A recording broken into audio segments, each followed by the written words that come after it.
பிதா குமாரன் பரிசுத்த ஆவியின் திருப்பெயரிலே ஆமென். ஜெபம் பண்ண கடவோம்.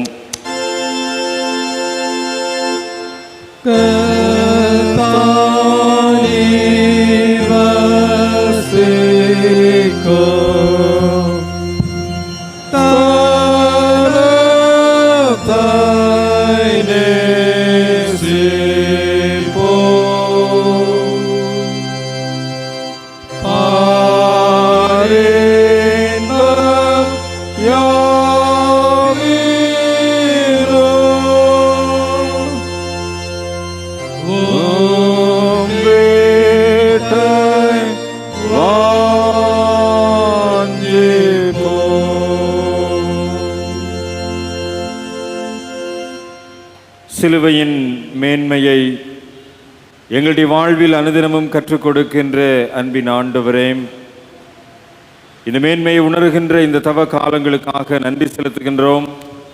குறிப்பாக இந்த 2வது வெள்ளிக்கிழமை மாலை திருவிருந்து வழிபாட்டிலே உம்முடைய பிரசன்னமும் உம்முடைய கிருபையின் கரமும் எங்களோடு இருந்து எங்களை ஆளுகை செய்ய நாங்கள் ஜெபிக்கின்றோம்.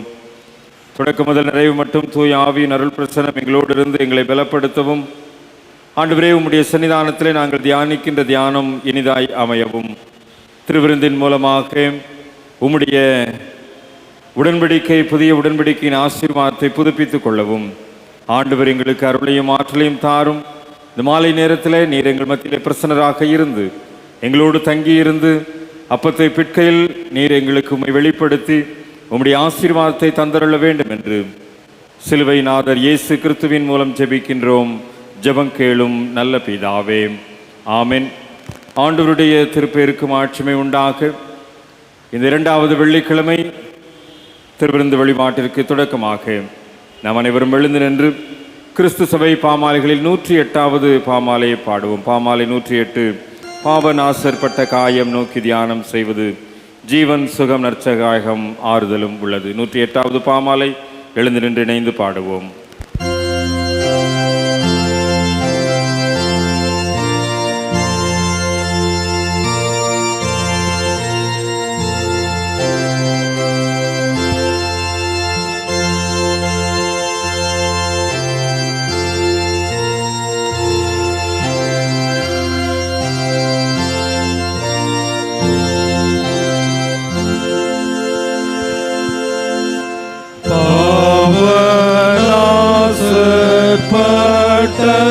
காயம் நோக்கி தியானம் செய்வது, ஜீவன் சுகம் நற்சகாயம் ஆறுதலும் உள்ளது.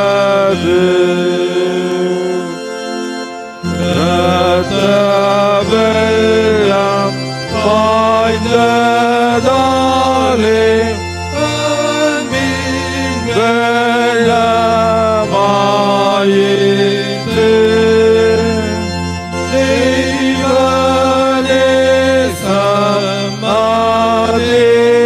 சமாதினாலே மானிடர்க்கு தோன்றிற்று.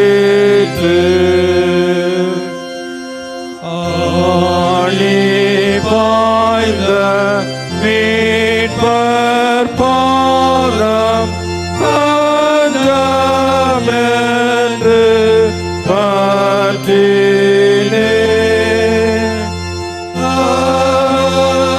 திவ்ய நேசமுகம் அருள் வீச காண்கிறேன்.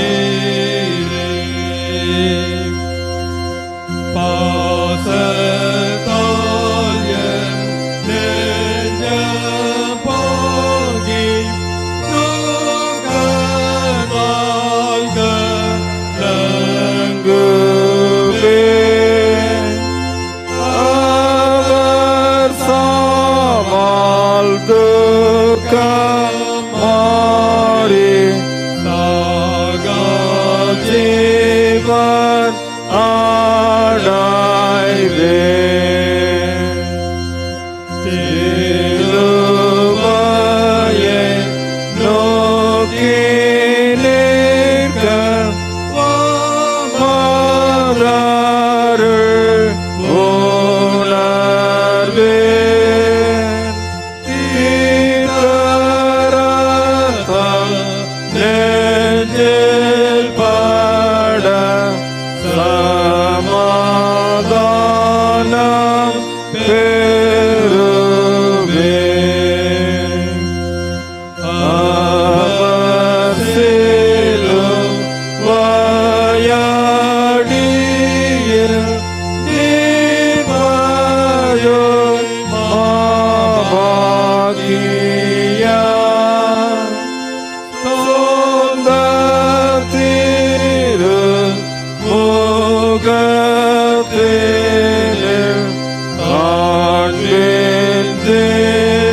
ஜெபம் செய்வோமாக. எல்லா இருதயங்களையும், எல்லா விருப்பங்களையும், எல்லா ரகசியங்களும் அறிந்திருக்கிற சர்வ வல்லமையுள்ள கடவுளே, நாங்கள் தேவரிடத்தில் பரிபூர்ணமாய் அன்பு கூறவும், முது பரிசுத்த நாமத்தை உத்தமமாய் மகிமைப்படுத்தவும், முது பரிசுத்த ஆவியின் ஏவுதலால் எங்கள் இருதயத்தின் சிந்தனைகளை சுத்தம் பண்ணிடல எங்கள் கர்த்தராகிய கிறிஸ்துவின் மூலமாய் வேண்டிக் கொள்கிறோம். ஆமென்.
அன்பார்ந்தவர்களே, நாம் இப்பொழுது கடவுளுடைய மகா பிரசுத்த வசனத்தை கேட்கவும், ஆண்டவருடைய சரீரத்தையும் இரத்தத்தையும் பெற்றுக்கொள்ளவும் இங்கே கூடி வந்திருக்கிறோம். உத்தம மனஸ்தாபத்தோடும் உண்மையான விசுவாசத்தோடும் அவரிடத்திலே கிட்டிச் செல்வதற்காக கடவுளுடைய கிருபையை தேடி முழங்கால் படியிட்டு நம்மை நாமே சோதித்து அறிவோமாக.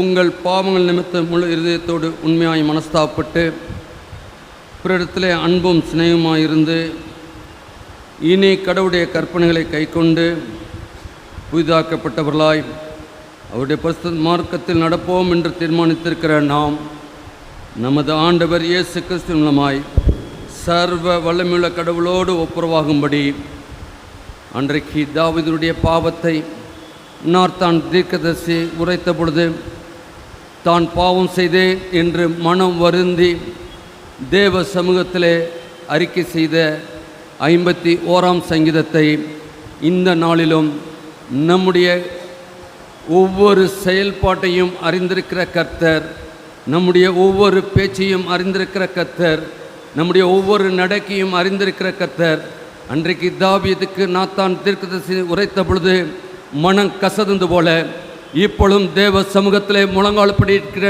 நாம் ஆவியானவருடைய ஒத்தாசையோடு கூட, ஆவியானவரே என்னுடைய வாழ்க்கையை நீர் அறிந்திருக்கிறீரப்பா, இப்பொழுதும் கர்த்தாவே நீர் என்னை கர்த்தாவே அறிந்த கர்த்தர் என்னோடு கூட இடைப்படுகிறீர். நான் முற்றிலும் உம்முடைய திரு சமூகத்திலே அன்றைக்கு தாவீது அறிக்கையிட்ட அதே வார்த்தையை நானும் என் உள்ளத்தின் ஆழத்திலிருந்து இப்பொழுது அறிக்கை செய்கிறேன் என்று சொல்லி நாம் யாவரும் சேர்ந்து 51ஆம் சங்கீதத்தை தேவ சமூகத்திலே ஏறெடுப்போம். தேவனே, உமது கிருபையின்படி எனக்கு இறங்கும், முது மிகுந்த இறக்கங்களின்படி என் மீறுதல்கள் நீங்க என்னை சுத்திகரியும், என் அக்கிரமம் நீங்க என்னை முற்றிலும் கழுவி என் பாவமறை என்னை சுத்திகரியும், என் மீறுதல்களை நான் அறிந்திருக்கிறேன், எப்பொழுதும் நிற்கிறது. தேவரீர் ஒருவருக்கே விரோதமாக நான் பாவம் செய்து உமது கண்களுக்கு முன்பாக பொல்லாப்பானதை நடப்பித்தேன். நீர் பேசும்போது உம்முடைய நீதி விளங்கவும், நீர் நியாயத்திற்கும் போது உம்முடைய பரிசுத்தம் விளங்கவும் இதை அறிக்கையிடுகிறேன். இதோ நான் துர்க்குணத்தில் உருவானேன், என் தாய் என்னை பாவத்தில் கற்பந்தரித்தாள், இதோ உள்ளத்தில் உண்மையாயிருக்க விரும்புகிறேன். அந்த கருத்தின் ஞானத்தை எனக்கு தெரியப்படுத்துவேன். நீர் என்னை ஈசோப்பினால் சுத்திகரியும், அப்பொழுது நான் சுத்தமாவேன். என்னை கழுவியறலும், அப்பொழுது நான் உறைந்த மலையிலும் வெண்மையாவேன். நான் சந்தோஷமும் மகிழ்ச்சியும் கேட்கும்படி செய்யும், அப்பொழுது நீர் நொறுக்கின எலும்புகள் கலிகூறும். என் பாவங்களை பாராதபடிக்கு நீர் உமது முகத்தை மறைத்து என் அக்கிரமங்கள் எல்லாம் நீக்கியறலும். தேவனே, சுத்த இதயத்தை நிலை சிருஷ்டியும், நிலவரமான ஆவியை என் உள்ளத்திலே புதுப்பியும். முது சமூகத்தை விட்டு என்னை தள்ளாமலும், முது பிரஸ்த ஆவியை நிறுத்திருந்து எடுத்துக்கொள்ளாமலும் வரும். முதலட்சியத்தின் சந்தோஷத்தை திரும்ப எனக்கு தந்து உற்சாகமான ஆவி என்னை தாங்கும்படி செய்யும். அப்பொழுது பாதருக்கு உமது வழியை உபதேசிப்பேன். பாவிகள் உம்மிடத்தில் மனம் திரும்புவார்கள். தேவனே, என்னை ரட்சிக்கும் தேவனே, இரத்த பழிகளுக்கு நீ நீங்களாக்கிவிடும். அப்பொழுது என் நாவு உம்முடைய நீதியை கம்பீரமாய் பாடும். ஆண்டவரே, என் உதடுகளை திறந்தரலும், அப்பொழுது என் வாய் உம்முடைய புகழை அறிவிக்கும். பழியை நீர் விரும்புகிறதில்லை, விரும்பினால் செலுத்துவேன். தகன பலி உமக்கு பிரியமானதல்ல. தேவனுக்கு ஏற்கும் பழிகள் நொறுங்குண்ட ஆவிதான்.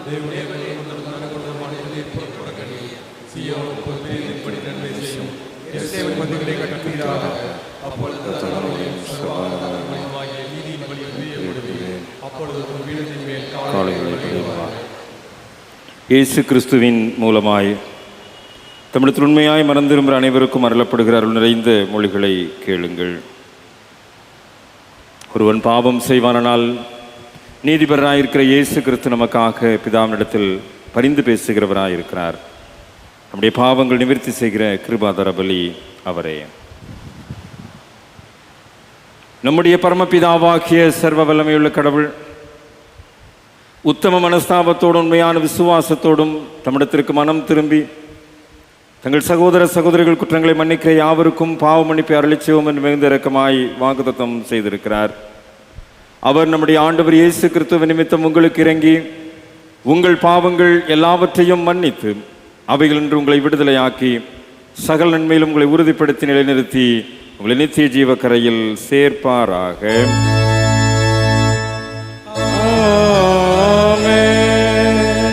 தேவரீருக்கு ஸ்தோத்திரம் உண்டாவதாக. கர்த்தர் உங்களோடிருப்பாராக.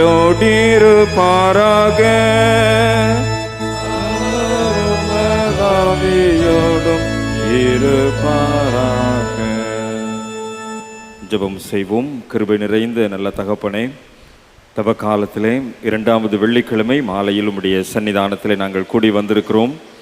இன்றைக்கும் நாங்கள் தியானிக்கின்ற தியானம் இனிதாய் இருக்கவும், திருவசனங்களை கேட்கிறவர்களாய் மாத்திரமல்ல அதன்படி நடக்கிறவர்களாய் எங்களை மறு அர்ப்பணம் செய்யவும் இந்த தவ காலத்திலே ஆண்டவர் சிலுவையின் மூலமான ஆற்றலை எங்களுக்கு தாரும்.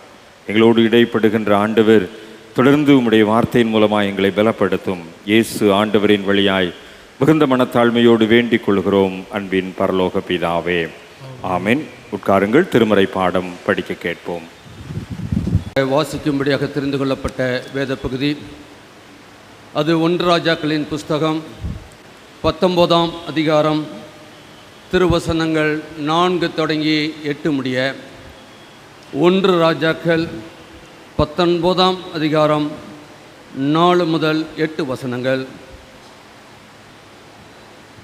அவன் வனாந்திரத்தில் ஒரு நாள் பிரயாணமாய் போய் ஒரு சூரைச்செடியின் கீழ் உட்கார்ந்து தான் சாக வேண்டும் என்று கோரி, போதும் கர்த்தாவே, என் ஆத்மாவை எடுத்துக்கொள்ளும், நான் என் பிதாக்களை பார்க்கிலும் நல்லவன் அல்ல என்று சொல்லி ஒரு சூரச்செடியின் கீழ் படுத்து கொண்டு நித்திரை பண்ணினான்.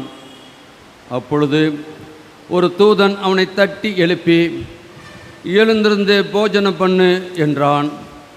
அவன் விழித்து பார்க்கிறபோது இதோ தலையில் சுடப்பட்ட அடையும் ஒரு பாத்திரத்தில் தண்ணீரும் அவன் தலைமாட்டில் இருந்தது.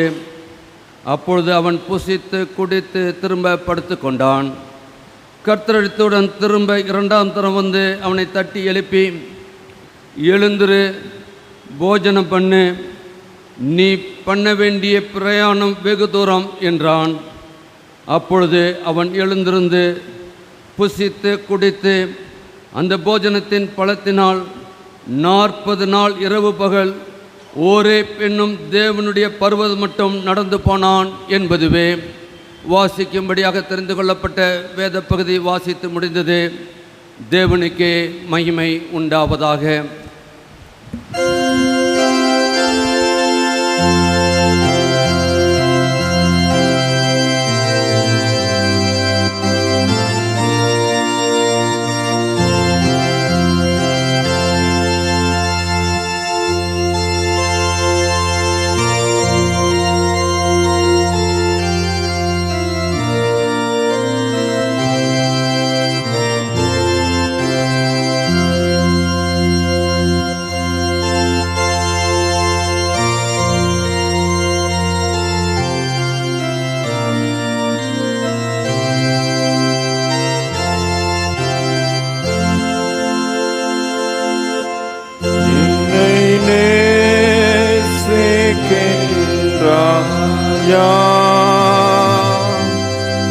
என்னை நேசிக்கின்றாயா?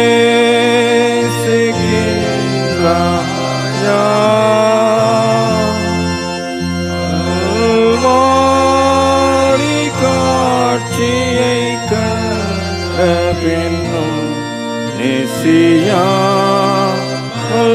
இருப்பாயா? கல்வாரி காட்சியை கண்ட பின்னும் நேசியாமல்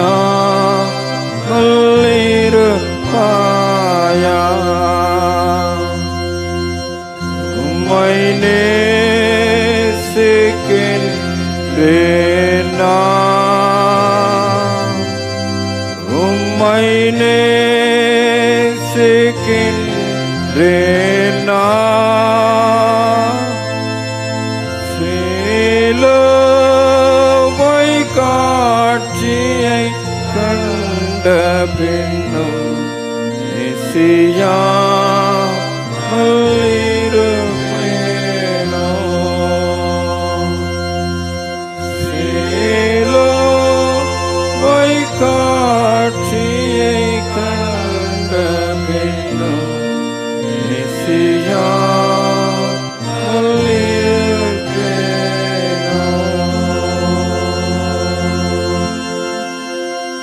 சிலுவை காட்சியின் மூலமாய் எங்களுடைய அனுதின வாழ்விலே இடைப்பட்டு எங்களை பலப்படுத்துகிற அன்பின் ஆண்டவரே, இந்த நாளிலும் நாங்கள் தியானிக்கின்ற தியானம் எங்களுடைய தனிப்பட்ட ஆன்மீக வாழ்க்கையிலே சிலுவைக்கு நேராக எங்களை வழி நடத்தவும் எங்களை பலப்படுத்தவும் பரிசுத்த ஆவியானவர் இந்நேரத்திலே எங்கள் மத்தியில் இடைப்படுவீராக. வார்த்தைக்கு விரோதமாய் செயல்படுகின்ற எல்லா அந்தகார கிரியைகளையும் இயேசுவின் திருப்பெயரிலே கடிந்து கொள்கிறோம். இந்த வார்த்தைகள் ஆற்றல் மிகுந்ததாய் எங்களுக்குள்ளாய் பிரவேசிக்கவும், இந்த வார்த்தைகள் மூலமாய் நாங்கள் குணப்படவும் பலப்படவும் ஆண்டவர் எங்களுக்கு அருள் தாரும். இயேசு கிறிஸ்துவின் வழியாய் ஜெபிக்கின்றோம். ஜெபம் கேளும் நல்ல பிதாவே, ஆமென். கிறிஸ்து இயேசுவுக்குள் அன்பார்ந்த இறை மக்களே, சிலுவைநாதர் இயேசு கிறிஸ்துவின் ஈடு இணையற்ற திருப்பெயரில் இந்த தவக்காலத்தின் 2வது வெள்ளிக்கிழமை மாலை வழிபாட்டிலே வந்திருக்கின்ற உங்கள் அனைவரையும் மறுபடியுமாய் அன்போடு கூட வாழ்த்துகின்றேன். பிதாவாகிய கடவுளிடமிருந்தும் அவருடைய திருமைந்தனாம் இயேசு கிறிஸ்துவிடமிருந்தும் வருகின்ற அருளும் அமைதியும் நம்மை ஆற்றல் படுத்தி வழிநடத்துகின்ற தூய ஆவியரின் ஆசீர்வாதமும் நம்மை ஆளுகை செய்வதாக. நாம் ஏற்கனவே அறிந்தவாறு இந்த தவக்காலத்திலே நாம் திருமறையில் இருக்கின்ற தாவரங்களை பற்றி தொடர்ந்து தியானிக்க நாம் முற்பட்டிருக்கின்றோம். கடந்த வாரத்திலே நாம் தியானித்த ஈசோப்பு செடியானது ஒரு மறுமலர்ச்சியின் அம்சமாக நம்முடைய ஆன்மீக வாழ்வில் வெளிப்படுகின்றதை புரிந்திருக்கின்றோம். இந்த நாளிலும் ஒரு செடியை நாம் தியானிக்க இருக்கின்றோம். நாம் அறிந்தபடி திருமறையிலே ஒரு சில இடங்களிலே மாத்திரம் பதிவு செய்யப்பட்டிருக்கின்ற சூரை செடி. இந்த சூரை செடியினுடைய அனுபவத்தை இன்றைக்கு நம்முடைய வாழ்வின் அனுபவமாக்கி நாம் திருவிருந்திலே பங்கு பெறுவதற்கு நம்மை தகுதிப்படுத்துவோம். பாலைவனத்திலே வளரக்கூடிய ஒரு குத்து செடி அல்லது புதர் செடி இது. காட்டு பூண்டு செடி என்கின்ற குறிப்பும் இதற்கு உண்டு. குறிப்பாக வறண்ட நில தாவரம் என்று இது அழைக்கப்படுகின்றது. இது ஒரு விதமான மூலிகை வகையை சார்ந்த செடிதான். காடுகளிலே, மலைப்பகுதிகளிலே வறட்சியை தாங்கி வளரக்கூடிய ஒரு புதர் செடி. ஆர்க்டிக் முதல் துணை வெப்பமண்டல பாலைநில பகுதிகளிலே இது அதிகமாக வளருகின்ற குறிப்பு பூகோள ரீதியாக உண்டு. 15 மீட்டர் உயரம் வரை வளரக்கூடிய ஒரு செடி. படர்ந்தும் தரையோடு தரையாகவும் இருக்கும். 15 மீட்டர் வரை உயரம் வரைக்கும் வளர்ந்த ஒரு செடி. தாவரவியல் புரிந்து கொள்ளுதலிலே சைப்ரஸ் என்கின்ற ஒரு குடும்பத்தின் மரங்களோடு தொடர்புடைய, இதனுடைய தாவரவியல் பெயர் சைப்ரஸ் குடும்பத்தோடு தொடர்புடைய ஒரு செடி.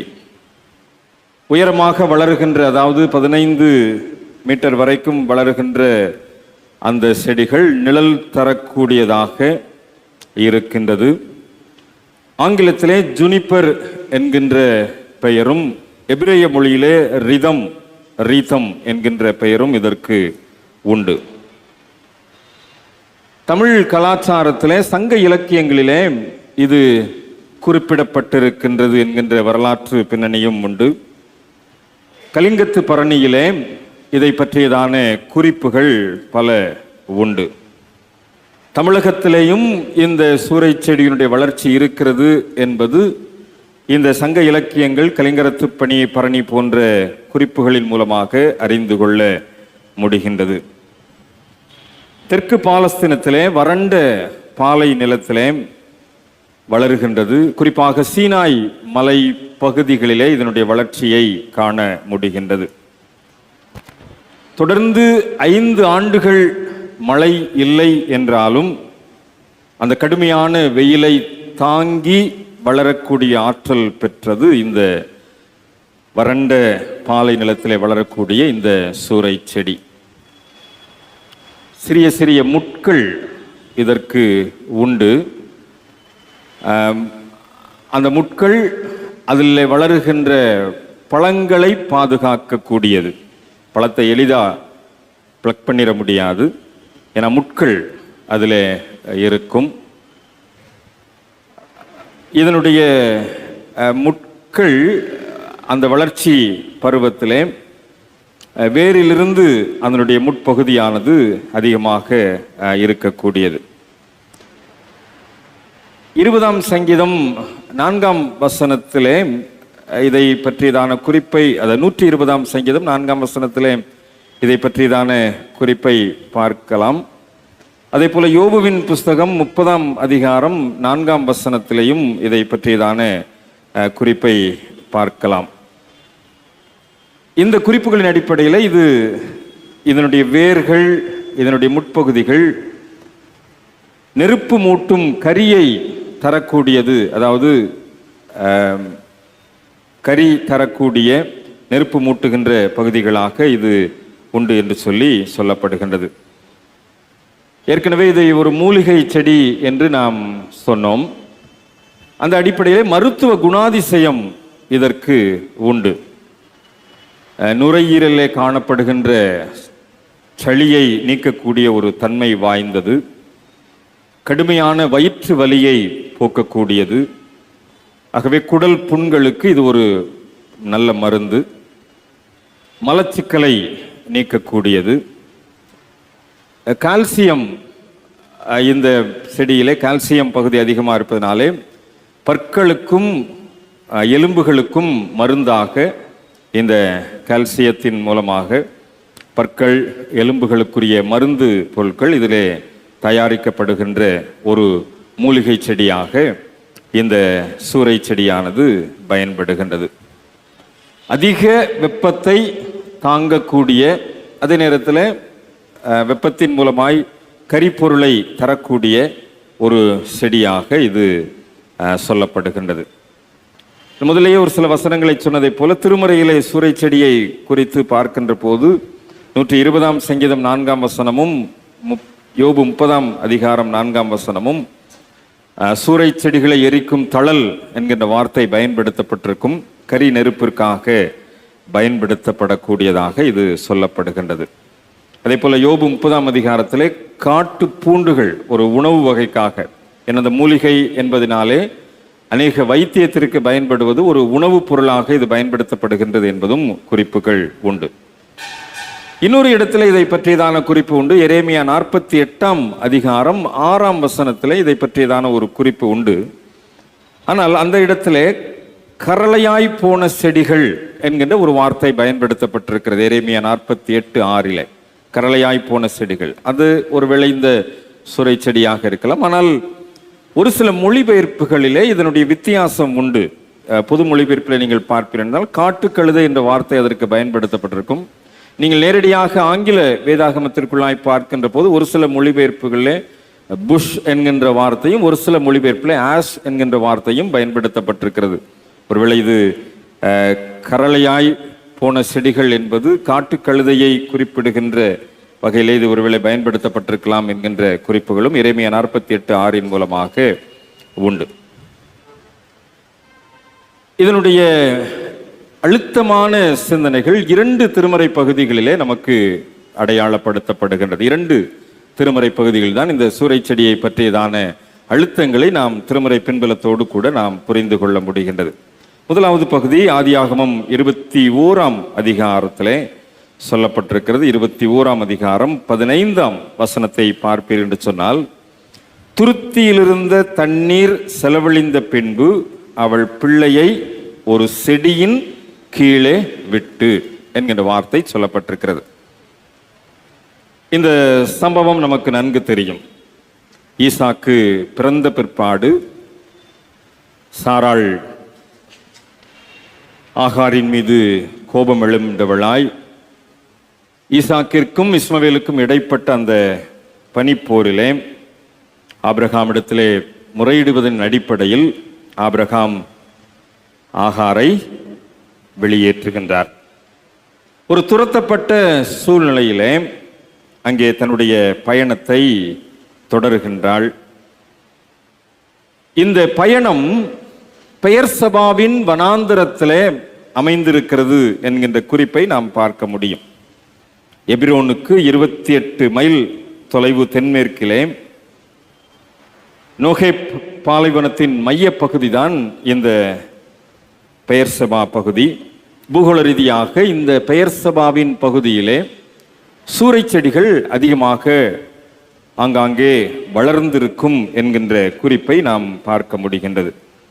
அந்த அடிப்படையில் தான் இங்கே சொல்லப்பட்டிருக்கின்ற செடி, ஒரு செடியின் கீழே இஸ்மவேல் விடப்படுகின்றார். அந்த செடியானது சூரை செடி என்கின்ற புரிந்து கொள்ளுதல், இந்த பூகோள ரீதியான புரிந்து கொள்ளுதலின் அடிப்படையிலே நாம் இந்த செடியை சூரை செடியின் சூழலாக நாம் எடுத்துக்கொள்ள முடிகின்றது. ஆக இந்த ஆகாருடைய பயணம் ஆபிரகாமை விட்டு துரத்தப்பட்ட சூழ்நிலையிலே இந்த பள்ளத்தாக்கை, அதாவது இந்த வனாந்திரத்தின் சூழ்நிலையிலே, பெயர்சபாவின் வனாந்திரத்திலே அவள் அங்கே அலைந்து திரிந்து மேற்கொள்ளுகின்ற சூழ்நிலையிலே அவளுக்கு தஞ்சம் கொடுத்தது இந்த சூரை செடி. எப்பொழுது அந்த தஞ்சம் கொடுக்கப்படுகின்றது என்றால், துருத்தியிலிருந்த தண்ணீர் செலவழிந்த பின்பு. ஆபிரகாம் அனுப்புகின்ற போது ஆபிரகாம் ஒரு பெரிய ஐஸ்வர்யவான், பெரிய செல்வந்தன். ஆனால் ஆகாரை அனுப்பிவிடுகின்ற போது என்ன செய்கின்றான்? ஒரு துருத்தியிலே தண்ணீரை மாத்திரம் கொடுத்து அனுப்புகின்றார். துருத்தி என்பது ஆட்டுத்தோலிலே செய்யப்பட்ட ஒரு குப்பி, ஒரு கண்டெய்னர் அல்லது ஒரு வாட்டர் பாட்டில், அவ்வளவுதான். ஆக இந்த வாட்டர் பாட்டில் அல்லது துருத்தி என்கின்ற அடிப்படையிலே அங்கே தண்ணீர் செலவழிந்த பிற்பாடு அவளுக்கு தஞ்சம் கொடுப்பது அந்த சூரை செடி. இந்த சூரை செடிக்கு கீழே தன்னுடைய மகனை விட்டு விட்டு அங்கே கதறுகின்ற ஆகாருடைய சூழ்நிலையை நாம் பார்க்கிறோம். பிள்ளை சாகிறதை நான் பார்க்க மாட்டேன் என்று எதிராக அம்பு பாயும் தூரத்திலே போய் உட்கார்ந்து சத்தமிட்டு அழுகின்றாள். ஆக இந்த சூறைச்செடியின் அனுபவம் பிள்ளையை செடிக்கு கீழே விட்டுவிட்டு இந்த ஆகாருடைய அழுகை, இஸ்மவேலுடைய மரணத்தை நான் பார்க்கவில்லை என்று சொல்லி விட்டுவிட்டு வருகின்ற ஒரு நிலையை நாம் இந்த இடத்திலே பார்க்கின்றோம். ஆனால் நீங்கள் தொடர்ந்து வருகின்ற வசனத்தை பார்ப்பேன் என்று சொன்னால் அது 17ஆம் வசனத்திலே தேவன் பிள்ளையின் சத்தத்தை கேட்டார். அழுகிறது யாரு? ஆகார். ஆனா ஆண்டவருடைய குரலுக்கு கேட்டது எது? இஸ்மவேலுடைய சத்தம். ஆக சூறைச்செடிக்கு கீழே ஒரு அழுகை சத்தம். ஆகாருடைய அழுகையையும் தாண்டி, அம்பு எரிகின்ற தூரத்திலே இருக்கின்ற ஆகாருடைய அழுகையும் தாண்டி இந்த சூறைச்செடிக்கு கீழே இருந்த இஸ்மவேலுடைய சத்தம் தான் ஆண்டவருடைய செவிகளிலே எட்டுகின்றது. தேவன் பிள்ளையின் சத்தத்தை கேட்டார். ஆக பிள்ளையின் சத்தத்தை, இஸ்மவேலின் சத்தத்தை, அந்த சூறைச்செடிக்கு கீழே இருந்து எழுகின்ற அந்த அழுகையின் குரலை ஆண்டவர் கேட்கின்றார். தேவதூதனை ஆண்டவர் அங்கே அனுப்புகின்றார். வானத்திலிருந்து தேவதூதன் ஆகாரை கூப்பிடுகின்றான். ஏனென்றால் சூறைச்செடியின் அடியிலிருந்து எழுந்த அந்த அழுகை சத்தம் அங்கே ஆகாருடைய வாழ்வுக்கு ஒரு எதிர்காலத்தை கொடுக்கக்கூடியதாக இருக்கின்றது. பிள்ளை இருக்கும் இடத்திலே இருந்து எழுந்த அந்த சத்தத்தை, சூறைச்செடியின் கீழிருந்து எழுந்த சத்தத்தை ஆண்டவர் கவனிக்கின்றார். ஒரு வார்த்தை ஆகாருக்கு சொல்லப்படுகின்றது, பயப்படாதே. பிள்ளை இருக்கும் இடத்திலே தேவன் அவன் சத்தத்தை கேட்டார். ஆக அந்த சூறைச்செடிக்கு கீழே இருந்து எழும்பின சத்தத்தை ஆண்டவர் கேட்டுவிட்டார். ஆகாரே பயப்படாதே. கிறிஸ்துவில் அன்பார்ந்தவர்களே, இந்த தவ காலத்திலே நாம் ஜெபத்திலே அதிகமாய் கவனம் செலுத்துகின்றோம், உண்மைதான். நம்முடைய ஜெபம் ஒரு கண்ணீர் நிறைந்த ஜெபமாக இருக்க வேண்டும் என்பதை நான் இந்த இடத்திலே உங்களுக்கு அடிக்கோடிட்டு சொல்ல விரும்புகின்றேன். ஒரு ஊழியக்காரர் எனக்கு கற்றுக் கொடுத்தார். ஒரு நல்ல முதிர்ந்த ஊழியக்காரர் எனக்கு கற்றுக் கொடுத்தார். ஒருவேளை உங்களுடைய பாடுகளின் மத்தியிலே, வேதனைகள் மத்தியிலே நீங்க ஜெபிக்கும் போது, முழங்கால் படியிட்டு நீங்க ஜெபிக்கும் போது உங்களுடைய கண்களிலிருந்து ஒரு சொட்டு கண்ணீர் என்ன செய்யணும்? விழணும். உங்களுடைய கண்ணீரின் ஜெபத்திற்கு என்ன அந்த பதில் எப்படி வருது? பிள்ளையின் சத்தத்தை ஆண்டவர் கேட்கிறாக. அந்த பிள்ளை அழுகின்றது, கண்ணீர் விடுகின்றது. இந்த ஆகாருடைய ஜெபத்திற்கு அங்கே பதில் வருகின்றது, பயப்படாதே, பயப்படாதே. ஒருவேளை இந்த தவ காலத்திலே நாம் விடுகின்ற கண்ணீரின் ஜெபத்திற்கு ஆண்டவர் பதில் தருகின்றார் என்பதை மறந்து போக வேண்டாம். ஒருவேளை அந்த பதில் எப்படி அமைகின்றது? ஒரு பயப்படாதிருக்கின்ற எதிர்காலத்தை. ஒருவேளை நீங்க அந்த இடத்துல பார்த்தீங்கன்னா ஆகாருடைய வாழ்வு மறுக்கப்பட்ட ஒரு சூழ்நிலை. ஏன்னா இனிமே ஆபிரகாமோட சாராளோட அந்த குடும்பத்துக்குள்ள என்ன செய்ய முடியாது? இருக்க முடியாது. வாழ்வு மறுக்கப்பட்ட ஒரு சூழ்நிலை, எதிர்காலம் இல்லை என்ற ஒரு சூழ்நிலை. வனாந்திரத்துக்கு வந்தாச்சு, பாலை நிலம், இனிமே வாழ்வு இல்லை. அந்த இடத்திலே விழுகின்ற கண்ணீரின் சத்தத்திற்கு, அந்த இடத்திலே எழுந்த பிள்ளையினுடைய அழுகுரலுக்கு ஆண்டவர் பதில் தருகின்றார், பயப்படாதே. ஆபிரகாமுக்கு ஆண்டவர் வாக்கு கொடுத்தார், ஆகாரின் மூலமா என்ன செய்வேன்? உன்னுடைய தலைமுறையை பலப்படுத்துவேன் சொல்லி. அந்த வாக்குறுதி இப்பொழுது ஆகாருக்கு உறுதிப்படுத்தப்படுகின்றது. ஏன்னா ஆபிரகாமை விட்டு ஆகார் இப்ப தூரமா வந்தாச்சு. ஆக அங்கே என்ன வாக்குறுதி கொடுக்கப்பட்டது என்பது ஆகாருக்கு தெரியாது. ஆனால் ஆகாருக்கு ஆபிரகாம் இடத்திலே கொடுக்கப்பட்ட வாக்குறுதி உறுதி செய்யப்படுகின்றது. பெரிய ஜாதி ஆக்குவேன், நீ எழுந்து பிள்ளையை எடுத்து அவனை உன் கையினால் பிடித்து கொண்டு போ, அவனை பெரிய மக்கள் இனமாக்குவேன். உறுதிப்படுத்தப்பட்ட சூழ்நிலையிலே உறுதிப்படுத்தப்பட்ட வாக்குறுதியை பற்றி பிடித்து கொண்டவளாய் ஆகார் அங்கே என்ன செய்கிறார்? கண்ணை திறந்து பார்க்குற அவளுடைய கண்கள் திறக்கப்படுகின்றது. அந்த கண்கள் திறக்கப்பட்ட சூழ்நிலையிலே ஒரு துறவு, தண்ணீர் நிறைந்த துறவு, வாழ்வு மறுக்கப்பட்ட இடத்திலே, எதிர்காலம் இல்லை என்று சொல்லப்பட்ட இடத்திலே கண்ணீரின் ஜெபத்திற்கு ஆண்டவர் பதில் தருகின்றார். இன்னைக்கு இந்த தவ காலத்திலே நம்முடைய ஜெபம் எதிர்காலமே இல்லைன்னு சொல்லி நொந்து போய் வெந்து போய் உடைஞ்சு போய் இருக்கிறோமா? நம்முடைய கண்ணீரின் ஜெபத்திற்கு ஆண்டவர் எதிர்காலத்தை வைத்திருக்கிறார் என்பதை மறந்து போக வேண்டாம். அந்த சூரை செடியின் கீழே இருந்து எழும்பின அந்த ஜெபத்திற்குரிய பதில் தான் ஆகாருக்கு அல்லது இஸ்மவேலுக்கு தண்ணீரை மாத்திரம் கொடுக்கலங்க, எண்ணெய் வளத்தை கொடுத்தது. இன்னைக்கும் நம்ம பெட்ரோல் யார்கிட்ட தான் வாங்குறோம்? இஸ்மவேல் சந்ததி இடத்திலிருந்து தான் பெட்ரோல், டீசல், அந்த எண்ணெய் வளங்களை நாம் பெற்றுக்கொள்ளுகின்றோம். ஒரு பலத்த திரட்சியான எதிர்காலத்தை. இன்னைக்கு பெட்ரோல் ரேட் என்ன உங்களுக்கு தெரியும், டீசல் ரேட் என்ன உங்களுக்கு தெரியும். அது எப்படிப்பட்ட ஒரு எதிர்காலத்தை ஆண்டவர் வைத்திருக்கிறார். யாருக்கு? வாழ்வு மறுக்கப்பட்ட நிலைமையிலே அநாதையாய் சூரை செடியின் கீழ் கிடந்த இஸ்மவேலுக்கு ஆண்டவர் இன்றைக்கு வைத்திருக்கின்ற ஆசீர்வாதத்தை பாருங்கள். ஆண்டவர் வைத்திருக்கிற அந்த மிகப்பெரிய வாக்குறுதியின் உறுதிப்பாட்டை பாருங்கள்.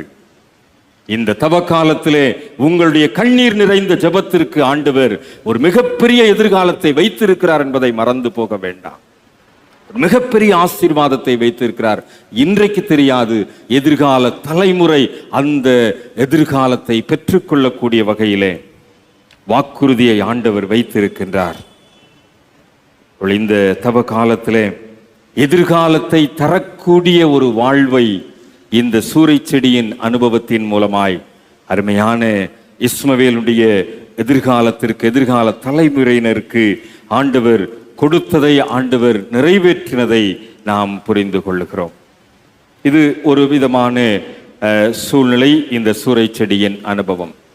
இன்னொரு சூழ்நிலை தான் நாம் படிக்க கேட்ட 1 ராஜாக்களின் புஸ்தகம் 19ஆம் அதிகாரத்தின் 4ஆம் 5ஆம் வசனங்களிலே அடங்கி இருக்கின்ற எலியாவினுடைய வாழ்க்கையில் இந்த சூரை செடியின் அனுபவத்தின் மூலமாய் நாம் கற்றுக்கொள்ளுகின்ற காரியம். ஏசபேலுக்கு பயந்து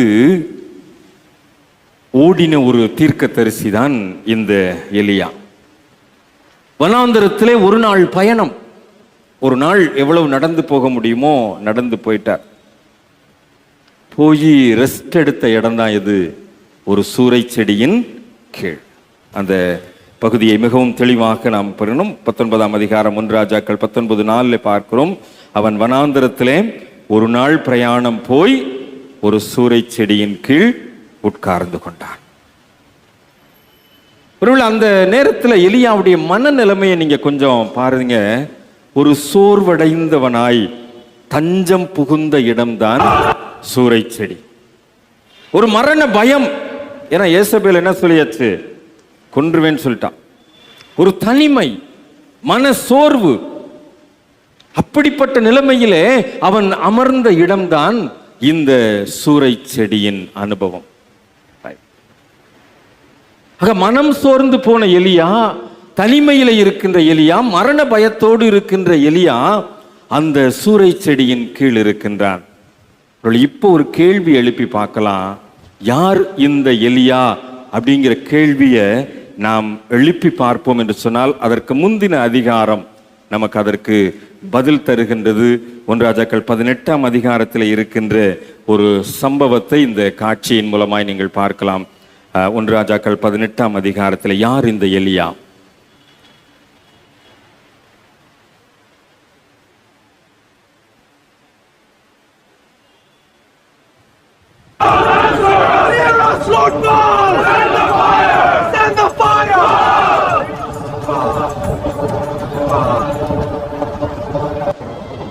Shout louder!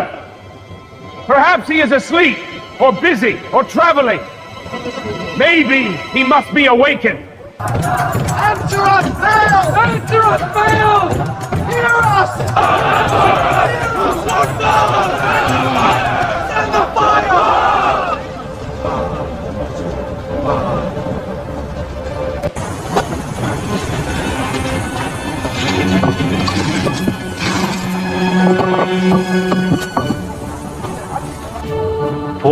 water on it. Do it again. Do it a third time. The Lord God of Abraham, Isaac, and Israel, let it be known today that you are God in Israel. Answer me, O Lord, so these people will know that you are God.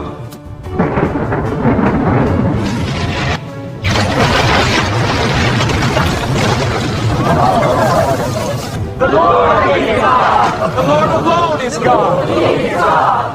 The Lord alone is God. யார் இந்த எலியா? தனி மனிதனாய் 450 பாகாலின் தீர்க்கதரிசிகளை வெட்டி போட்டவன். பகல் முழுவதும் கூக்குரல் இடுகின்றார்கள்.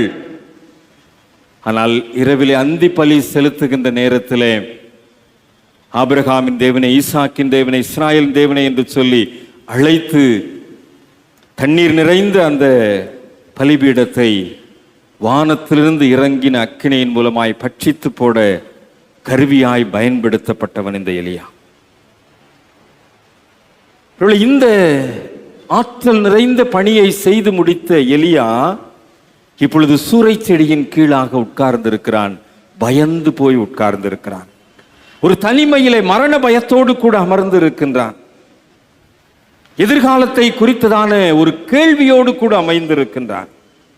அந்த இடத்துல இந்த எலியாவிற்கு அன்றைக்கு செயல்பட்ட அந்த வீரமான தீரமான செயல்பாடுகளை யோசித்து பார்க்கின்றான். இப்பொழுது செய்தி என்ன வந்திருக்கின்றது? 19ஆம் அதிகாரம் 2ஆம் வசனத்தில் சொல்லப்பட்டிருக்கிறது, நான் நாளை இந்நேரத்தில் உன் பிராணனுக்கு செய்யாதே போனால். ஆக இந்த சூறை செடியின் கீழே இவன் உட்கார்ந்து இருக்கின்ற போது ஒரு மரணத்தின் உச்ச கட்டத்திலே சாவிதான் முடிவு என்பவனாக அங்கே அமர்ந்திருக்கின்றதை நாம் பார்க்கின்றோம். இவன் ஓடிப்போன அந்த டிராவல் பண்ண இடத்தை நீங்க அந்த பகுதியை பார்ப்பீங்க அப்படின்னா, இந்த ஆகாப் ஏசபேலுக்கு இந்த செய்தியை சொல்லி ஏசபேலுக்கு பயந்து இவன் ஓடுகின்ற அந்த வனாந்திரம் பெயர்செபாவின் வனாந்திரம். இந்த வனாந்திரத்துல தான் ஆகாரும் சூறை செடியின் கீழே தன்னுடைய மகனை படுக்க வைத்திருந்தால், அதே வனாந்திரத்துல தான் எலியாவும் ஒரு சூறை செடியின் கீழாக பயத்தோடு கூட அமர்ந்திருக்கின்றார். மரணத்தின் விளிம்பிலே அமர்ந்திருக்கக்கூடிய ஒரு சூழ்நிலை. ஒரு பாடுள்ள மனிதன் தான் எலியா என்பவன். நம்மை போல ஒரு பாடுள்ள மனிதன் தான். இந்த உள்ளத்தில் தோன்றின ஆசைகள் எதிர்பார்ப்புகளை உருவாக்கினது உண்மை. அவனுக்கு என்ன ஆசை? கானானிய தெய்வங்கள், இந்த பாகாலின் வழிபாட்டிலிருந்து மக்களை உண்மையான தெய்வத்திற்கு நேராக வழிநடத்த வேண்டும் என்பதுதான் அவனுடைய உள்ளத்தின் ஆழத்தில் இருந்த ஆசை. ஆனால் அந்த ஆசையை நிறைவேற்றுவதற்கு அவன் முயற்சி செய்தான். அந்த எதிர்பார்ப்பு ஒரு பக்கம் நிறைவேறுகின்றது. ஆனால் இப்பொழுது அவனை கொல்லுவதற்குரிய சூழ்நிலைகள் வந்தபோது ஒரு ஏமாற்றம், ஒரு கவலையோடு கூட சோர்வை உள்வாங்கினவனாக, அந்த சோர்வின் மூலமான பயத்தை உள்வாங்கினவனாக இவன் அங்கே சூறை செடியின் கீழே அமர்ந்திருக்கின்றான். கர்த்தர் உண்மையான தெய்வமா, பாகால் உண்மையான தெய்வமா என்கின்ற சவாலுக்கு இங்கே சூறை செடியின் கீழே கேள்வி எழுப்பி பார்த்து கொண்டவனாக அவன் அங்கே அமர்ந்திருக்கின்றதை பார்க்கின்றோம். இந்த இடத்துல நான் ஒரு சின்ன இடைச்செருகளை நான் சொல்ல விரும்புகின்றேன். இந்த மனச்சோர்வு, ஒரு டிப்ரெஷன் இந்த எலியாவுக்கு ஏற்பட்டது உண்மை. அதாவது ஒரு தாழ்வான நிலைமைக்கு கீழ் நோக்கி தள்ளப்படுவதுதான் மனச்சோர்வு, டிப்ரெஷன் என்பது. உதாரணமாக சொல்லணும் அப்படின்னா, ஒரு ரப்பர் ஃபோம் இருக்குன்னு வச்சுக்கிடுவோம். ஒரு தலையணை ரப்பர் ஃபோமில் செய்யப்பட்டது. அந்த தலையணைக்கு நீங்கள் ஒரு அழுத்தம் கொடுத்தீங்க அப்படின்னா, நீங்கள் அழுத்துற வரைக்கும் அது அமுங்கி இருக்கும். மறுபடியும் அந்த அழுத்தத்தை நீங்கள் எடுத்துட்டீங்க அப்படின்னா அது என்ன செய்யும்? இயல்பு நிலைமைக்கு திரும்பிடும். கையிலிருந்து கொடுக்குற அழுத்தம். ஒரு இரும்பு துண்டு, ஒரு நல்ல வெயிட்டான ஒரு இரும்பு துண்டை அந்த ஃபோம் மேலே நீங்கள் வச்சிங்க அப்படின்னா, ஒரு குறிப்பிட்ட மணி நேரத்திற்கு, குறிப்பிட்ட நேரம் வரைக்கும் அந்த அழுத்தம் எப்படி அழுத்துகின்றதோ அது வரைக்கும் அது அந்த ஃபோம் வந்து அமுங்கி இருக்கும். அப்புறம் அந்த இரும்பை நீங்கள் எடுத்துட்டீங்க அப்படின்னா அது இயல்பு நிலைமைக்கு திரும்பிடும். ஆனால் அதே நேரத்தில் ஒரு மாத கணக்காக 2 மாதம் 3 மாதம் அல்லது 5 மாதம்னு சொல்லி அந்த இரும்பு அப்படியே நீங்கள் வச்சிட்டீங்க அப்படின்னா அந்த ஃபோம் என்ன ஆயிரும், அந்த அழுத்தத்தில் இயல்பு நிலைமை மாறிவிடும். நீங்கள் அதை மறுபடியும் நீங்கள் எடுக்கும்போது அது என்ன ஆகாது, மூல வடிவத்தை பெற்றுக்கொள்ளாது. ஒரு குறிப்பிட்ட அழுத்தம் வரைக்கும் தான் திரும்புகின்ற போது மூல வடிவத்தை பெறும். ஆனால் ஒரு குறிப்பிட்ட அழுத்தத்திற்கு மேலாக அல்லது காலம் செல்லுகின்ற போது அந்த மூல வடிவம் கிடைக்காது. நம்முடைய இருதயமும் அப்படிப்பட்டது தான். ஒரு குறிப்பிட்ட அழுத்தம் வரைக்கும் தாங்கும், அதுக்கு மேல என்ன செய்யாது, அந்த மூல வடிவத்திற்கு. இதுதான் டிப்ரெஷன் என்று சொல்லப்படுகின்ற மனச்சோர்வின் சூழ்நிலை. இந்த மனச்சோர்வு எலியாவுக்கு அன்றைக்கு ஏற்பட்டது.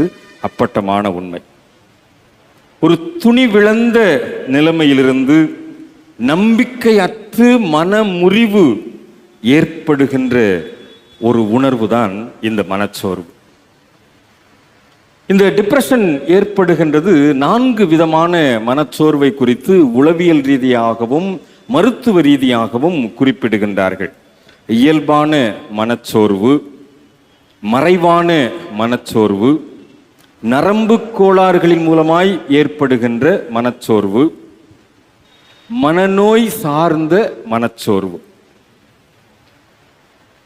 அறிஞர்கள் குறிப்பிடுவது இந்த 4வது வகைதான் எலியாவுக்கு ஏற்பட்டதாக குறிப்பிடுகின்றார்கள். அதாவது மனநோய் சார்ந்த மனச்சோர்வு, மேஜர் டிப்ரெசிவ் டிஸ்ஆர்டர், MDD என்று சொல்லுவார்கள். Major depressive disorder. அப்படிப்பட்ட ஒரு மனச்சோர்வு, அப்படிப்பட்ட ஒரு டிப்ரெஷன் தான் இந்த எலியாவுக்கு ஏற்பட்டதாக சொல்லப்படுகின்றது. மிகவும் மோசமான ஒரு மனச்சோர்வின் நிலைமை எலியாவுக்கு ஏற்பட்டிருக்கின்றது.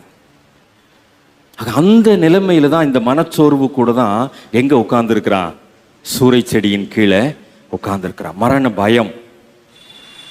நான் செஞ்சது கரெக்டாக தானே செஞ்சேன், ஆக எனக்கு ஏன் இந்த ஒரு எதிர்கால வாழ்வு பறிக்கப்படுகின்ற ஒரு சூழ்நிலை என்று சொல்லி அந்த 19ஆம் அதிகாரம் 2ஆம் வசனத்தில் சொல்லப்பட்டிருக்கிறதின்படி ஒரு கொலை மிரட்டல் எலியாவுக்கு விடப்பட்டதாகத்தான் அங்கே நாம் புரிந்து கொள்கின்றோம். அதாவது எசபேல் சொல்லி அனுப்புறாங்க, நான் இதே நேரத்தில், நாளைக்கு இதே நேரத்தில் உன் பிராணனுக்கு செய்யாமல் போனால் தேவர்கள் அதற்கு சரியாகவும் அதற்கு அதிகமாகவும் எனக்கு செய்யக்கூடவர்கள். அந்த வார்த்தையை கேட்டுட்டு தான் பயந்து போய் ஓடுறான். ஒரு நாள் பிரயாணம் பண்ணி வனாந்தரத்தில் போய் சூறை செடியின் கீழே உட்காருகின்றான். ஒரு மரணத்துக்கு ஏதுவான துக்கம் அவனை ஆட்கொள்ளுகின்றது. ஒரு மரணத்தை நோக்கிய ஒரு சூழ்நிலை அவனை ஆட்கொண்டிருக்கின்றதை நாம் இந்த இடத்துல புரிந்து கொள்ள முடிகின்றது. அப்பதான் அந்த துக்கமான, அந்த துக்கம் தொண்டையை அடைக்குதுன்னு சொல்ல முடியாது, அந்த நேரத்தில் தான் ஆண்டவர் என்ன செய்கின்றார், ஒரு தேவ தூதனை அங்கே அனுப்புகின்றார். இவன் இப்படி மரணக்கேதுவான துக்கத்தோடு கூட அவன் அங்கே இருக்கின்ற போது இந்த சூறைச்செடியின் கீழே படுத்துக்கொண்டு நித்திரை பண்ணி கொண்டிருக்கிறான். 5ஆம் வசனத்தில் பார்க்கிறோம், அப்பொழுது ஒரு தூதன் அவனை தட்டி எழுப்பி, எழுந்திரு, போஜனம் பண்ணு. அவன் விழித்து பார்க்கிறான். ஒரு தழலிலே சுடப்பட்ட அடை இருக்கிறது, ஒரு பாத்திரத்தில் தண்ணி இருக்கிறது. அதை அவன் என்ன செய்கிறான், சாப்பிட்டு தண்ணியை குடிச்சிட்டு மறுபடியும் படுத்து கொண்டான். கர்த்தர் மறுபடியும் திரும்ப 2ஆம் தரம் வந்து அவனை தட்டி எழுப்புகின்றான். எழுந்திரு, போஜனம் பண்ணு. நீ பண்ண வேண்டிய பிரயாணம் வெகு தூரம். ஏனென்றால் இந்த எலியாவை குறித்து ஆண்டவர் வைத்திருந்த நோக்கம் வேறு. இவன் இங்கே படுத்து கிடக்கின்ற அல்லது மனச்சோர்வோடு கூட இருக்கின்ற நிலைமை வேறு. ஆகவே ஆண்டவர் அவனை தட்டி எழுப்புகின்றார். எழுப்பி நீ பண்ண வேண்டிய பிரயாணம் வெகு தூரம் என்று சொல்லுகின்றான். அப்பொழுது அவன் மறுபடியும் எழுந்திருக்கின்றான். புசித்து குடித்து அந்த போஜனத்தின் பலத்தினால் இப்போது என்ன செய்கின்றான், 40 நாள் இரவு பகல் ஒரே பெண்ணும் தேவனுடைய பாதை மட்டும் கடந்து போகின்றான். ஆண்டவர் இந்த மரணத்துக்கு ஏதுவான துக்கம் கொண்டிருக்கின்ற சூழ்நிலையிலே தேவதூதனை அனுப்பி பலப்படுத்துகின்றதை பார்க்கின்றோம்.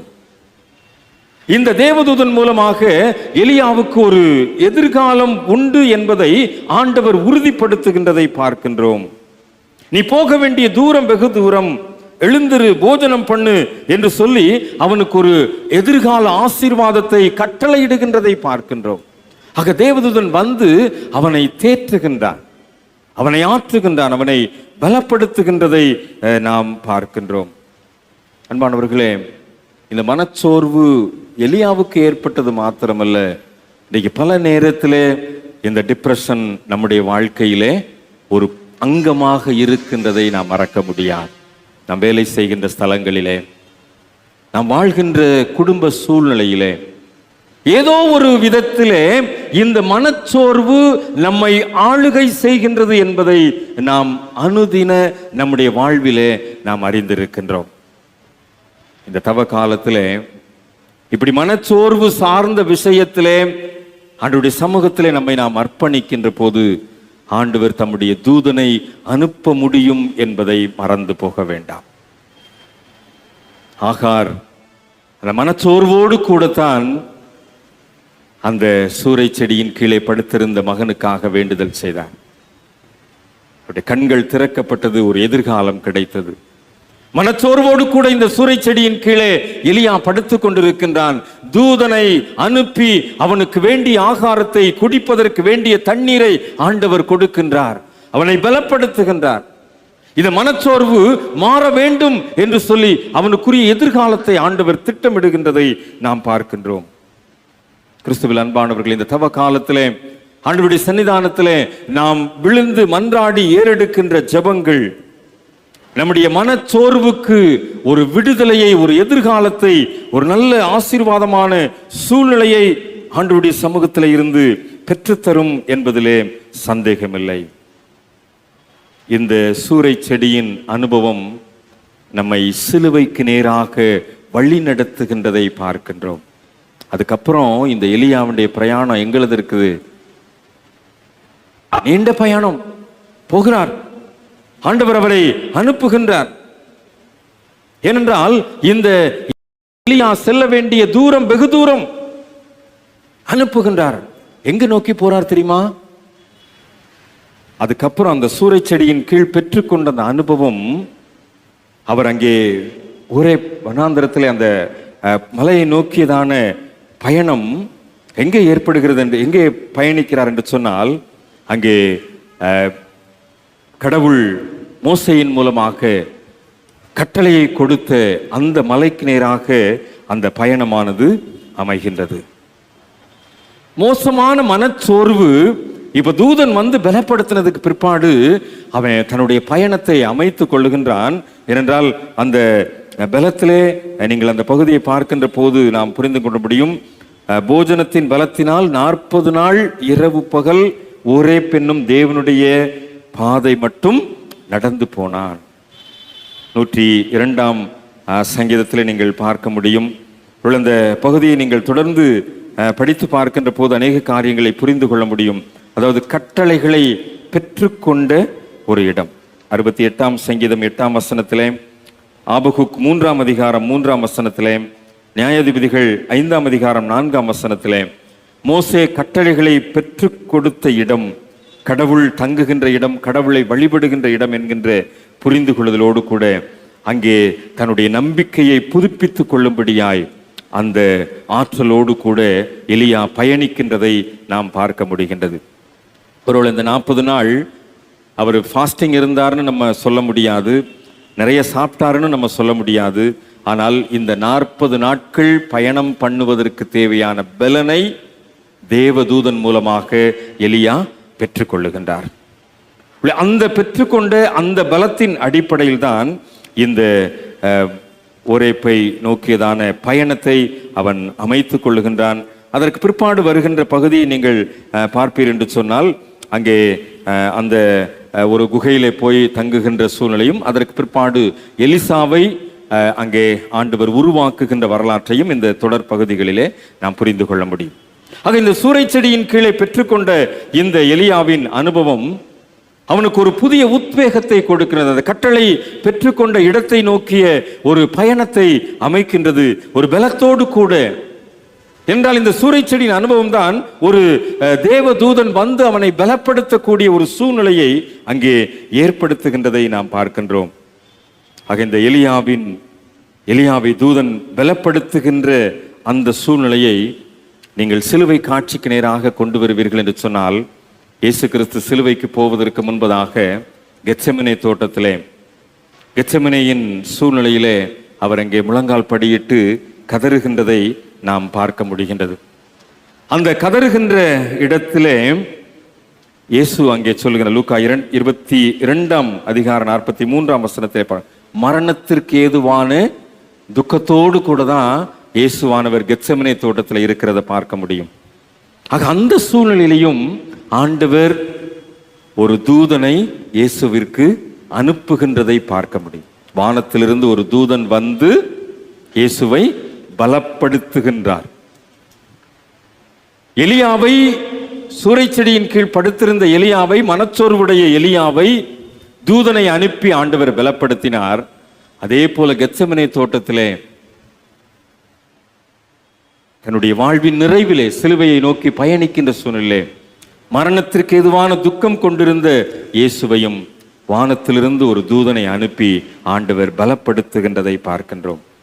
ஆக இந்த சூறைச்செடியின் அனுபவம் சோர்ந்து போயிருக்கின்ற உள்ளங்களை பலப்படுத்துகின்ற அனுபவமாய் ஒரு தூதன் மூலமாக இந்த காரியத்தை நிறைவேற்றுகின்ற ஒரு சூழ்நிலையை ஆண்டவர் இன்றைக்கும் நமக்கு வைத்திருக்கிறார் என்பதை நாம் மறந்து போகக்கூடாது. பல நேரத்தில் நம்முடைய துக்கம் அப்படியாக அமைந்திருக்கின்றதை நாம் மறுக்க முடியாது. எலியாவுக்கு ஏற்பட்டதை போன்ற ஒரு துக்கம், இயேசுவுக்கு ஏற்பட்டதை போன்ற ஒரு துக்கம் இன்றைக்கும் நம்முடைய உள் மனதிலே பல நேரத்திலே காயங்களை ஏற்படுத்தி இருக்கதை நாம் மறுக்க முடியாது. ஒன்றை நாம் தெளிவாக புரிந்து கொள்வோம். இந்த தவ காலத்திலே நம்முடைய மன்றாட்டு ஒரு நாளும் வீணாய் போவதில்லை. சூறைச்செடியின் அனுபவங்கள் ஒரு நாளும் வீணாய் போவதில்லை.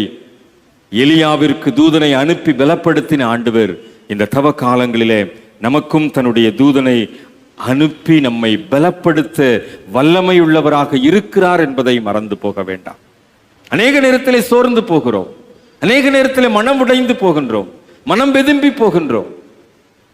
நம்முடைய குடும்பத்திலே கஷ்டங்கள், வேதனைகள், பாடுகள், வியாதிகள், கவலைகள், சொல்ல முடியாத துக்கங்கள் நம்மை ஆட்கொள்ளுகின்ற போது இந்த எலியாவை போல சோர்ந்து போன நிலைமை, சூறைச்செடியின் கீழே படுத்து கிடந்து வாழ்வு அவ்வளவுதான், மரணம் தான் இனிமேல் என்று சொல்லி எதிர்காலம் இல்லாமல் வாழ்வு மறுக்கப்பட்ட நிலைமையிலே மனம் சலித்து போய் கிடக்கின்றோம்.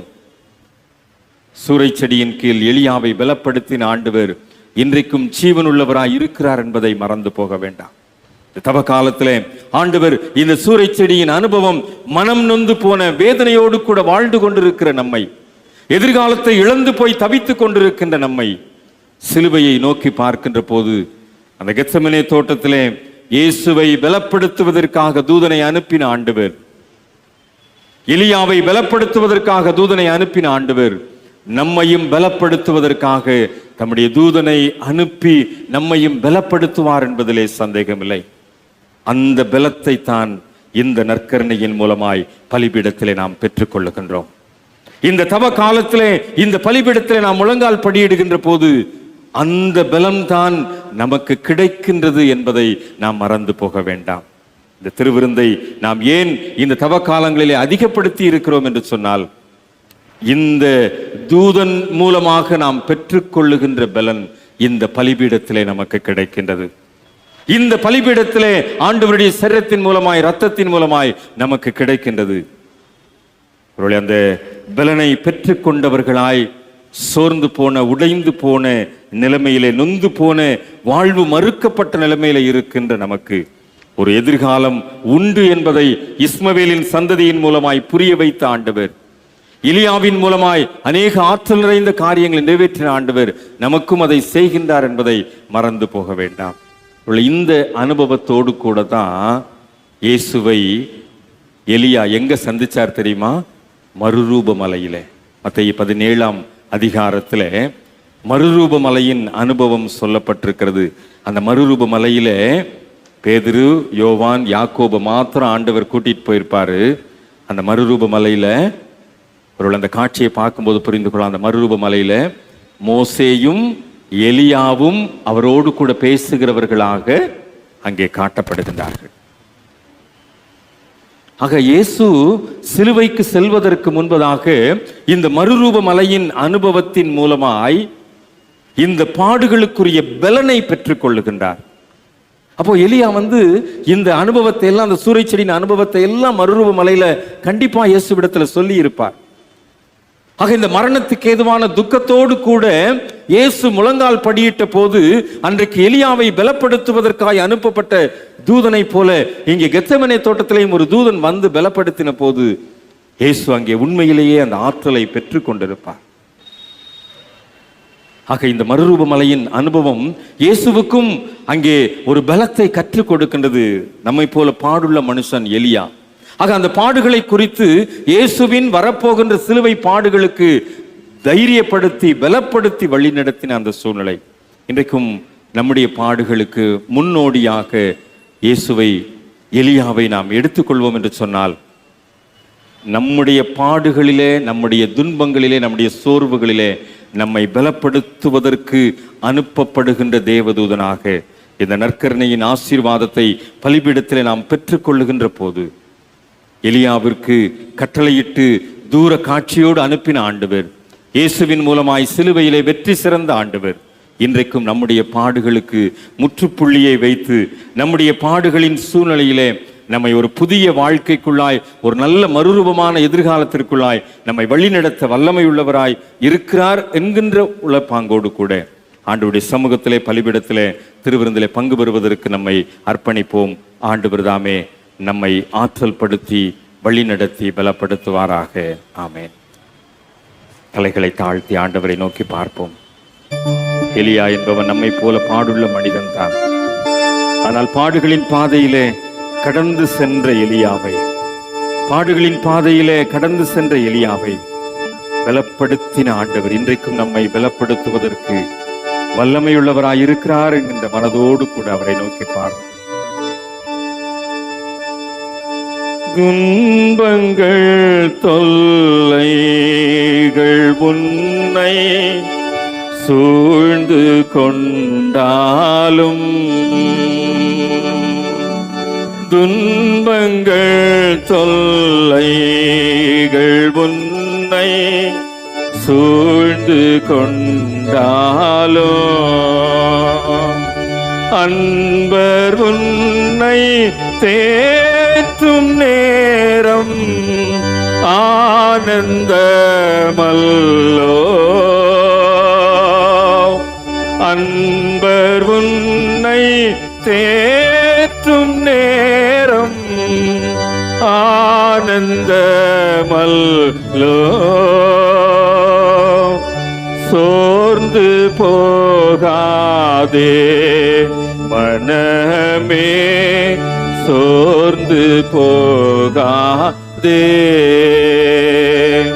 கண்டுனை அழைத்த தேவன் கைவிடுவாரோ,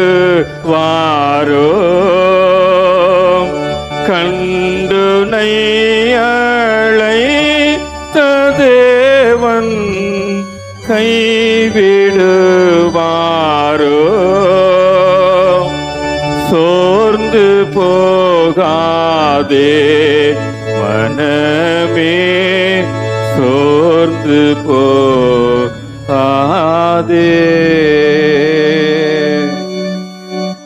அன்பின் ஆண்டவரே, சோர்ந்து போகக்கூடிய, மனம் பேதலித்து போகக்கூடிய நிலைமைகள் எங்களுடைய வாழ்க்கையில அடிக்கடி ஏற்படுகிறது சுவாமி. வாழ்வு மறுக்கப்பட்ட நிலைமையிலே, மரணம்தான் முடிவு என்கின்ற நிலைமையிலே வாழ்ந்து கொண்டிருக்கிறோம். பல நேரங்களிலே எதிர்காலம் இல்லை என்று ஏங்கி தவித்துக் கொண்டிருக்கின்ற சூழ்நிலைகள் உண்டு சுவாமி.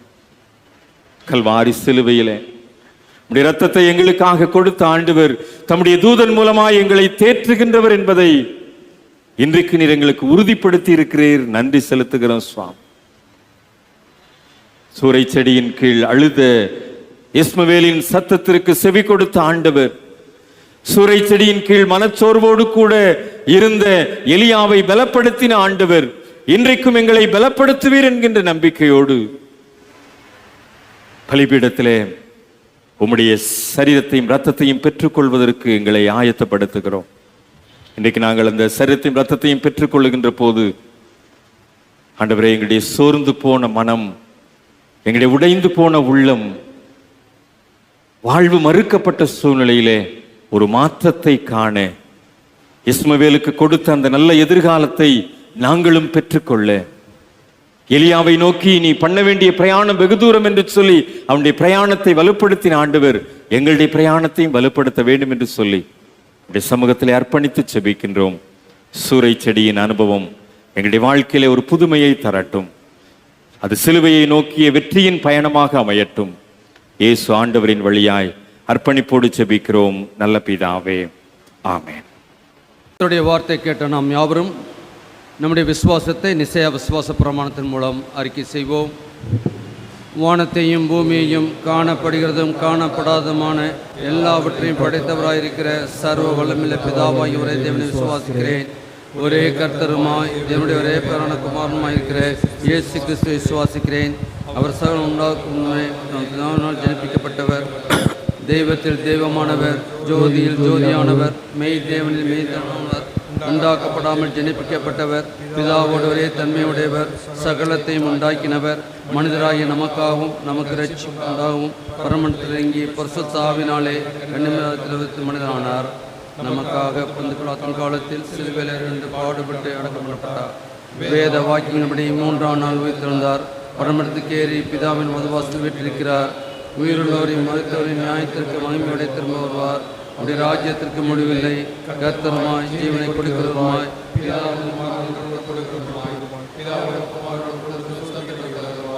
தீர்க்கதரிசி மூலமாய் இடத்திற்கு பரிசுத்தாவை விசுவாசிக்கிறேன். ஒரு இறைப்பரச பொதுவாக அப்போஸ்தலர்கள் விசுவாசிக்கிறேன்.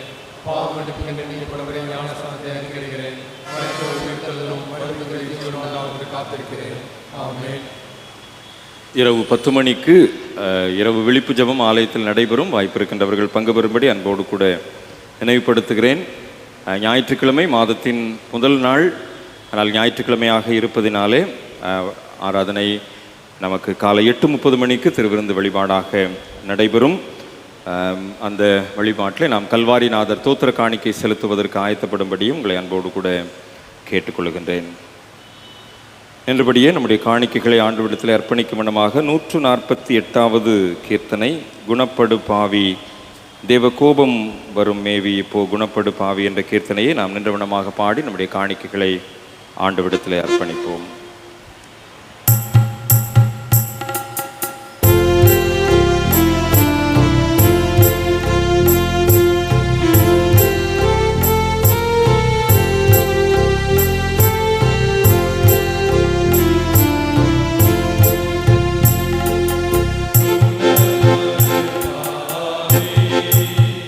தேவ கோபம் வரும் மேவி இப்போ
ஜெபம் செய்வோம். பரிசுத்த பிதாவே, உமது கிருபாசன தண்டையில் பிரவேசிப்பதற்கு புதிதும் ஜீவனுமான மார்க்கத்தை உமது அருமையான குமாரனின் இரத்தத்தினால் எங்களுக்கு உண்டு பண்ணினீரே.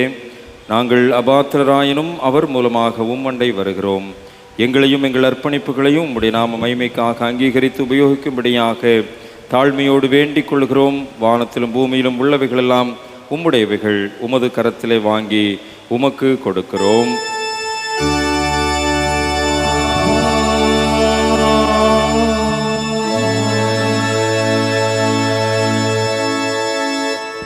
கிறிஸ்துவின் சரீர ரத்தமாகிய சாக்கிரமந்தை விசுவாசத்தினாலே பெற்றுக்கொண்டவர்களாகிய நாம் பின்வரும் மன்றாட்டை நாம் யாவரும் சேர்ந்து ஏறெடுப்போம். சர்வ வல்லமையுள்ள கடவுளே, பரமபிதாவே, உமது நேசகுமாரனும் எங்கள் ஆண்டவருமாய் இயேசு கிறிஸ்துவுக்குள் எங்களை உமது பிள்ளையாக ஏற்றுக்கொண்டு உடம்பில்லாதத்தில் சரீர ரத்தமாகிய நான் ஆகாரத்தங்களை போஷித்திருக்கிறீர். எங்கள் பாவங்களை மன்னித்து நித்திய ஜீவனை எங்களுக்கு வாக்கு பண்ணியிருக்கிறீர். அளவிடப்படாத நன்மைக்காகவும் ஸ்தோத்திரிக்கிறோம். சரீரம் ஆத்மாவும் எங்களை பரிசுத்தமும் ஜீவனுள்ள பலியாக உமக்கு ஒப்புக் கொடுக்கிறோம். இதுவே நாங்கள் செய்யத்தக்க ஆத்மீக ஆராதனை. நாங்கள் இந்த பிரபஞ்சத்துக்கு ஒத்த வேஷம் தெரியாமல் தேவருடைய நன்மையும் பரிபூர்ணமான சுத்தம் என்று பகுதியத்தக்கதாக எங்கள் மனம் புதிதாக்களை மறுமூடி எங்களுக்கு அருள் புரியும். கடைசியில் நாம் நமது பரிசுத்தவான்கள் அனைவரோடும் நித்திய ராஜ்யத்தின் ஆனந்தத்தை அடையத்தக்கதாக இவ்வுலகத்திலே முக்கியப்படி நடக்க எங்களுக்கு கிருபை செய்யும். உம்மோடும் பஸ்தாவியோடும் ஒரே கடவுளாய் சதா காலமும் ஜீவித்த அரசாளுகிற எங்கள் ஆண்டவர் இயேசு கிறிஸ்து மூலமாய் வேண்டிக் கொள்கிறோம்.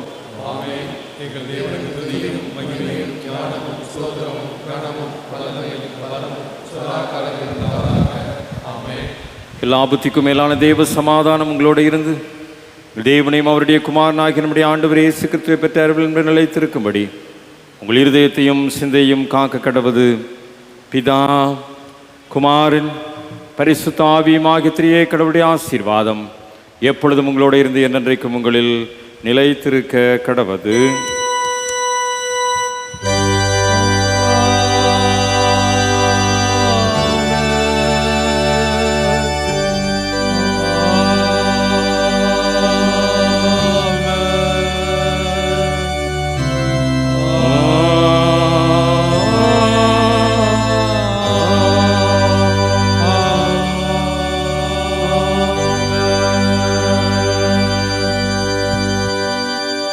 வழிபாட்டு நிறைவு பவனி பாடலாக 88வது பாமாலை. இந்த அருள் காலத்தில் கர்த்தரேவும் பாதத்தில் பணிவோம் முழந்தாளில் என்ற பாமாலையில் 1ஆம் சரணம், 3ஆம் சரணம், 6ஆம் சரணம் 3 சரணங்களையும் முழங்கால் படியிட்டவர்களாய் பாடி வழிபாட்டை நிறைவு செய்யும். 1, 3, 6.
சோர்ந்து போன எங்களை பலப்படுத்தும்படியாய் கல்வாரி சிலுவையிலே உம்முடைய திருக்குமாரனை அர்ப்பணித்த எங்கள் அன்பின் ஆண்டவரே, எலியாவை பலப்படுத்தின ஆண்டவர், சூறை செடியின் அனுபவத்தின் மூலமாய் புது வாழ்வை கொடுத்த ஆண்டவர், எங்களுக்கும் சோர்ந்து போன சூழ்நிலையில் எங்களை பலப்படுத்தி மறுவாழ்வை தருவீர் என்ற நம்பிக்கையோடு திருப்பந்தியிலே பங்கு பெற்றவர்களாய் இந்த உலகத்திற்குள் புறப்பட்டு செல்கிறோம்.